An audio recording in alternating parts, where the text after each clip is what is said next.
This is the last lesson in our unit on the Civil War and Reconstruction. We're going to take a look at the legacy of Reconstruction.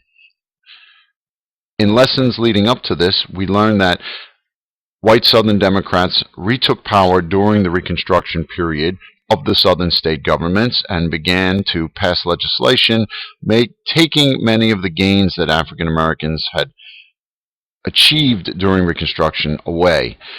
Specifically, they began to pass segregation laws, and taken all together, these various Southern state segregation laws were known as Jim Crow laws. All of them, in one form or another, separated the races in public places. You can see here we're looking at a bus terminal. This would be a laundromat, water fountains. The list goes on and on. Schools, train stations.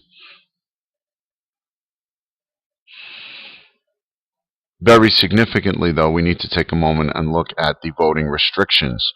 We learned again in a prior lesson that the Ku Klux Klan terrorized African Americans in order to keep them from voting, which allowed white Southern Democrats to retake power in the Southern state governments. Some of the legislation they began to pass was designed to restrict African American men from voting, and by restrict I mean to prevent them as best they could from voting. These are the most common voting restrictions that you see here. Grandfather clause legislation basically stated that if your grandfather could vote in 1868, then you were welcome to vote. The idea behind this being that no African Americans were able to vote in 1868. So this again was an attempt to restrict African American men from voting. The second one, the literacy test, I will move us forward here, shows essentially that African Americans were given something to read. All right, it was essentially a reading requirement that they had to complete in order to be able to vote. However, whites usually were given something rather simple to read, and African Americans were given something rather complicated to read, which they were unable to do because many of the freedmen did not have a significant formal education. Remember, they were learning basic reading in bureau schools, so they weren't able to read what they were required to do. This particular cartoon indicates that, or at least the cartoonist is indicating that the white folks giving these tests were not particularly bright either. The last item is the poll tax. This was around, the literacy test and the poll tax were around for many, many years. Essentially, a poll tax is very simply you pay a fee to vote. And many African Americans in the South, as sharecroppers, we learned were rather poor and often in debt. As a result, did not have the money to pay to vote, and this was a very effective method of keeping both African Americans and poor white Southerners from voting. An example here of law enforcement actually enforcing these voting restrictions.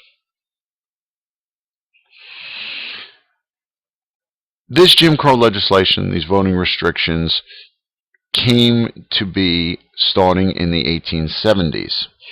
Homer Plessy, you see pictured here, decided to challenge one of the laws. Specifically, there was a law in the state of Louisiana that separated the races on passenger train cars. So Homer Plessy decided to sit in the car for whites. He refused to move when the conductor came on board and was arrested.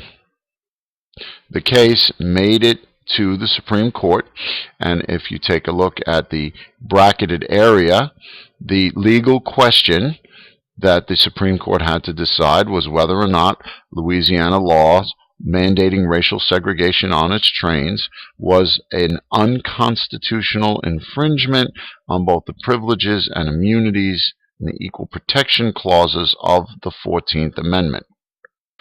The Supreme Court decides on the constitutionality of laws, whether they be federal, state, or local laws, by reviewing the relevant portion of the Constitution and deciding whether or not the law in question violates the piece of the Constitution. In this case, we're looking at Section 1 of Amendment 14, and the Equal Protection Clause is highlighted at the end of the amendment. You may remember that we discussed Amendment 14 in an earlier lesson in this unit, and I said at the time that the purpose of Amendment 14 was to guarantee the freedmen citizenship. And that's what the first part of this amendment says. All persons born or naturalized in the United States and subject to the jurisdiction thereof are citizens of the United States and of the state wherein they reside. That was meant to guarantee the constitutional protections, or I should say the protections of the Constitution, to the freedmen that were no longer slaves. Additionally, however, if you keep reading this section of Amendment 14, is meant to apply the Bill of Rights to the states, meaning that the states were required to uphold these constitutional protections, not just the federal government. So the question that the Supreme Court had to decide was whether the Louisiana law separating the races on rail cars violated the equal protection of the law for African Americans, meaning that if in any way African Americans were denied equal protection of the law because they were forced to sit in a car for African Americans, separate from whites. What they decided is now in front of you, and the court decided that, in fact, states could separate the races as long as the facilities for the races were equal. This decision was a disaster for African Americans because it gave the constitutional stamp of approval to the Jim Crow laws and what the southern states were doing, which, of course, allowed and encouraged the southern states to continue to make many more. Unfortunately, the hard-won voting rights and constitutional protections that African Americans had gained would cease to exist for many years as a result of this. As this cartoon indicates, the southern states did an excellent job of separating the races and completely ignored the equal part of it.